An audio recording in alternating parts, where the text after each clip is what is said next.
Okay, thank you for being patient, everyone. My name is Miranda, and I am one of the graduate teaching assistants in the Graduate Student Success Center.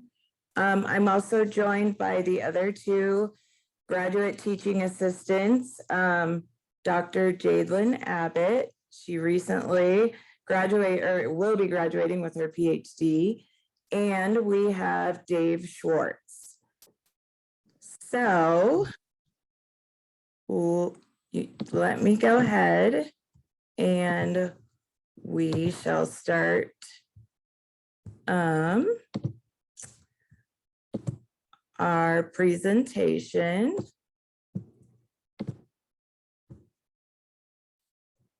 Which is entitled Plagiarism, What It Is and How to Avoid It. So our goals for today's grad skills is we're going to define plagiarism. We're going to talk about the types of plagiarism, some common causes of plagiarism, consequences of plagiarism, tips to avoid plagiarism, and academic integrity and ethical responsibility, especially within academia. So first of all, we're going to start with some definitions of plagiarism.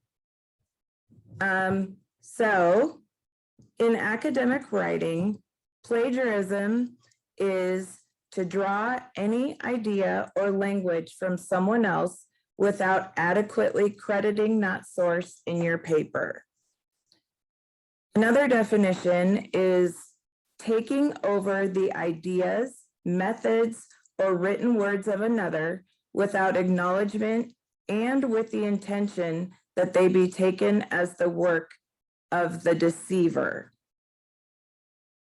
A third definition, or maybe a caveat, plagiarism traditionally includes words, images, processes, structure, design elements, and can even include ideas. And plagiarism can be categorized by the source. You can even commit self-plagiarism, also categorized by the degree, the type or genre of the content, and the intention or absence of intention to plagiarize.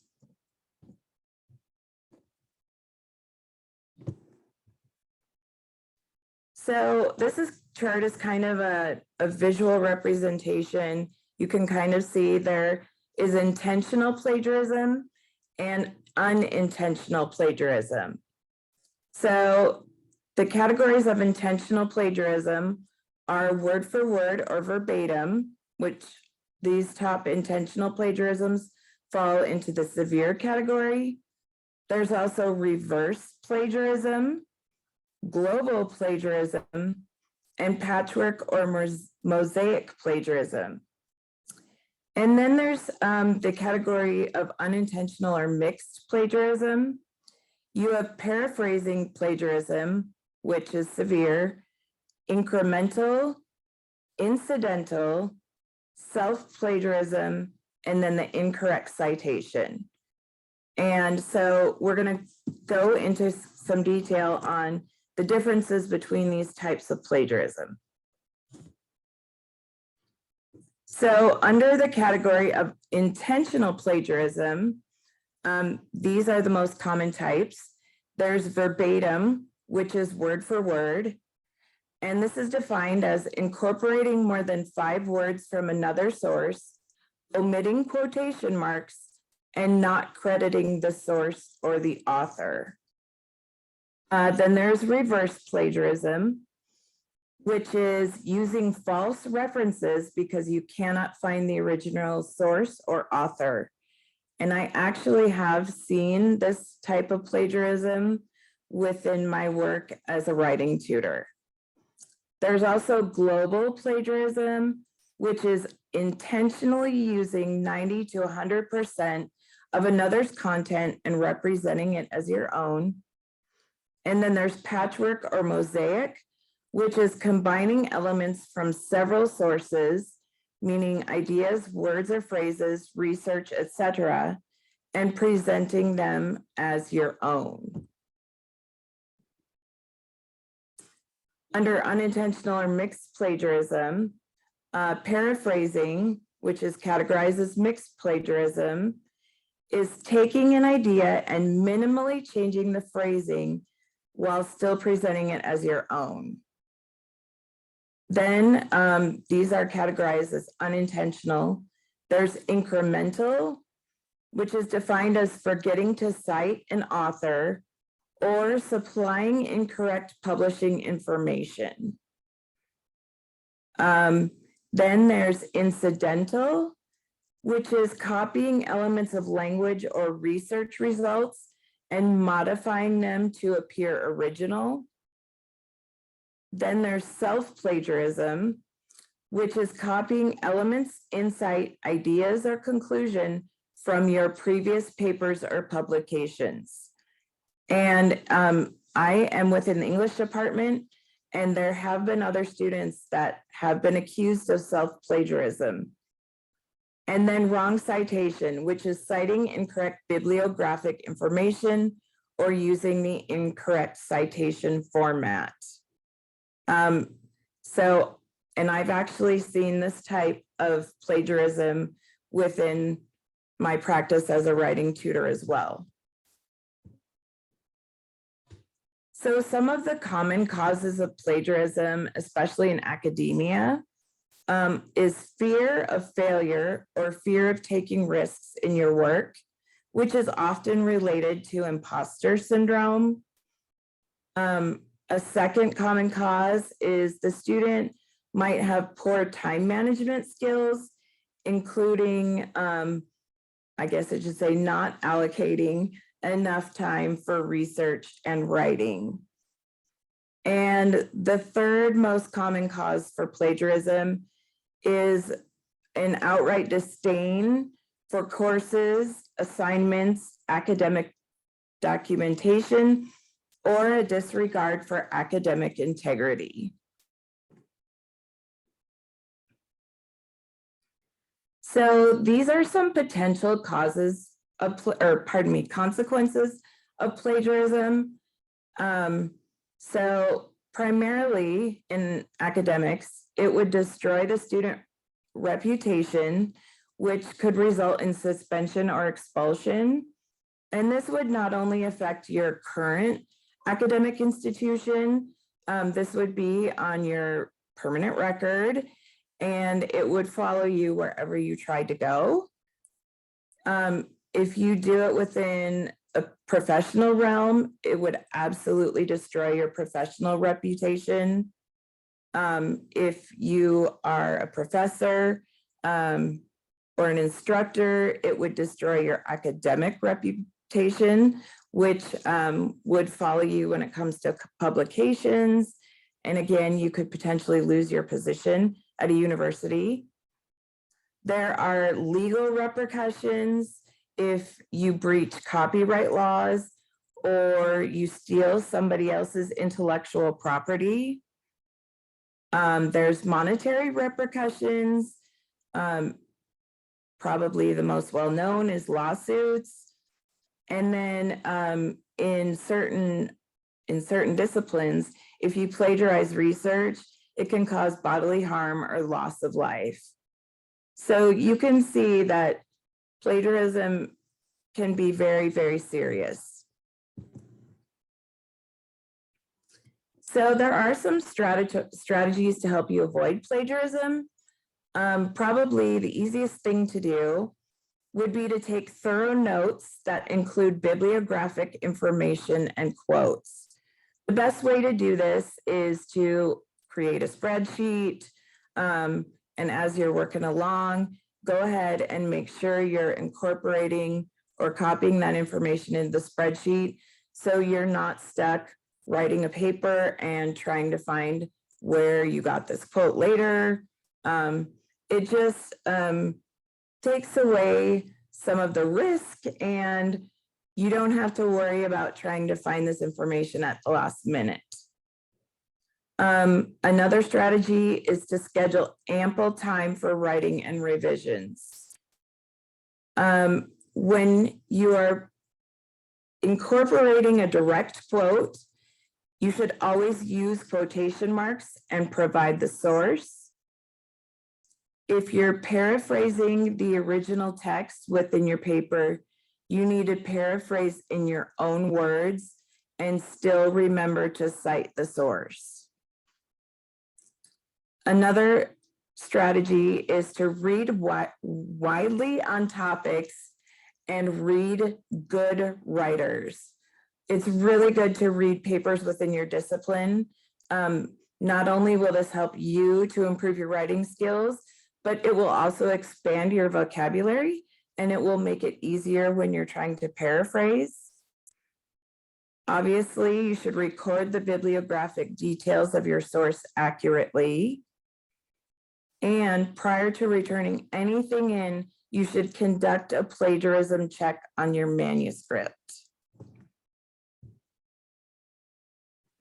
So I know a lot of you have encountered plagiarism checkers within potentially your department. They're on the internet. There's free ones. There's ones you can, pay to use. So what plagiarism checkers are is they're a software that scans databases for matches, which matches are similarities between your text, and they're comparing it to existing text. It's important to note that these are used by both universities and publishers. After they do the scan, you will get basically a report, and exact matches are highlighted using keyword analysis, and some checkers can identify paraphrasing matches. You'll get a results list, and it will list the plagiarism percentage. It will highlight the plagiarism in the original source alongside your text, and it provides bibliographic information of the original source. It's important to note that there are differences between these checkers. They can detect different types of plagiarism, and they all have access to different databases. Free plagiarism checkers have smaller databases, which means there are gaps in their ability to find matches. So if you're really serious about finding plagiarism, it's a better idea to run your paper through a subscription plagiarism checker. It's also important to note that the quality of scanning software varies widely. Some plagiarism checkers only search for exact matches, whereas some look for fingerprinting, and fingerprinting looks for near matches or similar ideas. So there are limitations, though. These plagiarism checkers cannot identify plagiarized ideas, images, translated text, or other non-text content. But it is important to note that these items can still be plagiarized. So when you're looking at your report from these plagiarism checkers, a lot of people question what are the acceptable percentages of plagiarism within your results. So typically what they say is the gold standard is 0 to 1%, but you should examine each instance to determine if revision is necessary. Noting that this is the gold standard, it might not always be feasible. So kind of the second thing you can look at is, or keep in mind, is that results identify similarities, and not all similarities are plagiarism. For example, they flag common knowledge, which common knowledge is something that does not have to be cited. It can also flag properly cited quotes. It'll flag your in-text citations. It could flag your reference list, and it will flag commonly used phrases. So kind of a good standard to look at is 10% or greater of plagiarism found in your paper raises red flags. 5 to 10% is middle of the road. It's kind of neither good nor bad, but 0 to 5% is probably the goal. It's reasonable, and it's probably the standard you should try to go by. So how does this affect academic integrity and ethical responsibility in academics? So this is a quote from Boise State University's Office of the Dean of Students. Academic integrity is the principle that asks students to engage with their academic work to the fullest and to behave honestly, transparently, and ethically in every assignment and every interaction with a peer, professor, or research participant. If you have questions on what your responsibilities are as far as academic integrity, you can visit Boise State University's Office of the Dean of Students and check out the information they have listed there. I do have a website listed later that you can access that information.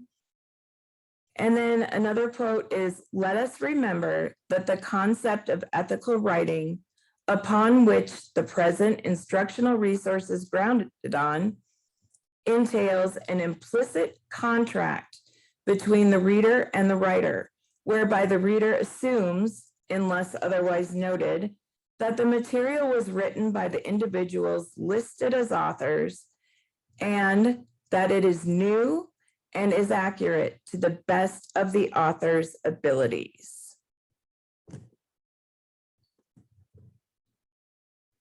So some resources that you can access if you're concerned about potential plagiarism, or you have questions as to how to, example, paraphrase, what is acceptable, what is not.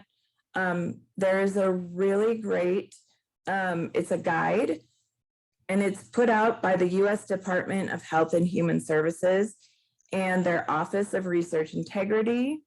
It's called Avoiding Plagiarism, Self-Plagiarism, and Other Questionable Writing Practices and Guides to Ethical Writing. Sorry, that's a mouthful. And then, of course, you can access Boise State University's Office of the Dean of Students. They have an online workshop called Academic Integrity Citation Practices Workshop. Again, the link is listed here. And then there's the Harvard Guide to Using Sources, which again offers examples of correct ways to incorporate cites within your research. So I will go ahead and ask, does anybody have any questions? Or Jade or Dave, do you have anything you would like to add?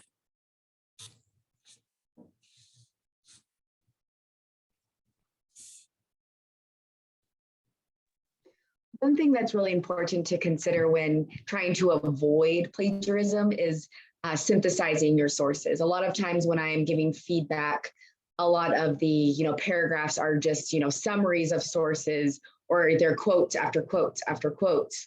And so one way to try to avoid either plagiarism or quoting too much is that just making sure that you're synthesizing what these authors are saying. Take more than just one author's voice. Take 5 authors' voice and synthesize what it means. And then that will help with the plagiarism. So you're not just always talking about one reference. You see that question, Miranda? Yeah, I have used a couple plagiarism checkers. Honestly, there's a difference depending on what kind of information you're looking for, because every database compiles different types of information. So the best thing that I would suggest would be to look online and specifically look for plagiarism checkers that specialize in your discipline. I know that Scribber, SCRIBBR.com, has a really good plagiarism checker. But again, I'm not sure what disciplines their particular databases specialize in. But from personal experience, I would not recommend using a free plagiarism checker. I have had to look for plagiarism in student papers before, and the free ones were definitely subpar. And in case I did not mention it, not only universities are using these plagiarism checkers, but publishers are as well. So before you try to submit a publication to like a peer-reviewed source or, you know, something else, you absolutely should run them through a plagiarism checker. It is so worth the money and the time. So yeah, that's what I would suggest when looking for a plagiarism checker. You're welcome. Does anybody else have any questions or comments? I would also chime in on the same note as Jade. Just sharing, oftentimes what I saw with people when they would plagiarize is they either overquote, or they're at the point where they provide their quotes and they say, well, I don't know what else to say because this pretty much says it all for me. And it's always a good practice for your own writing and for yourself in argumentation to just, even if you don't know what to directly say after your quote, at least just take a few sentences to write, and this is what made me think of this. This is why I wanted to put this in, and then, you know, play with that as you would. But sometimes there's hesitancy to just kind of talk through the quotes you're using, and then we fall into plagiarizing really easily. Yeah, that's a very, very good point, Dave. Very good point.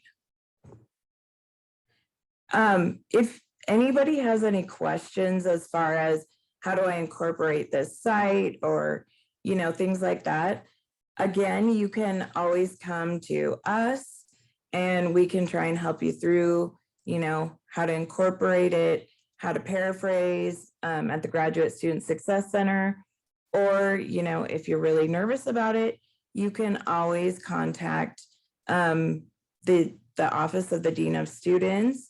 They have a lady there, and this is all she does, is she works with students on plagiarism.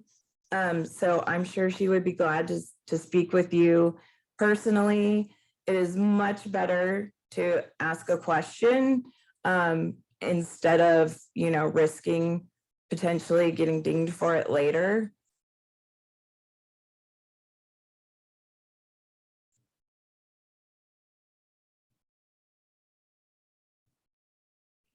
Anybody else have any final thoughts or questions before we go?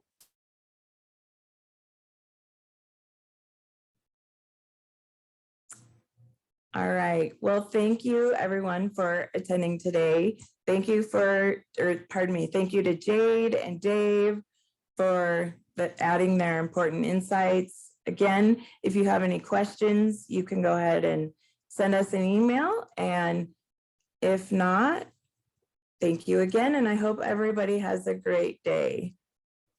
Bye. Thanks, Miranda. Bye, everyone.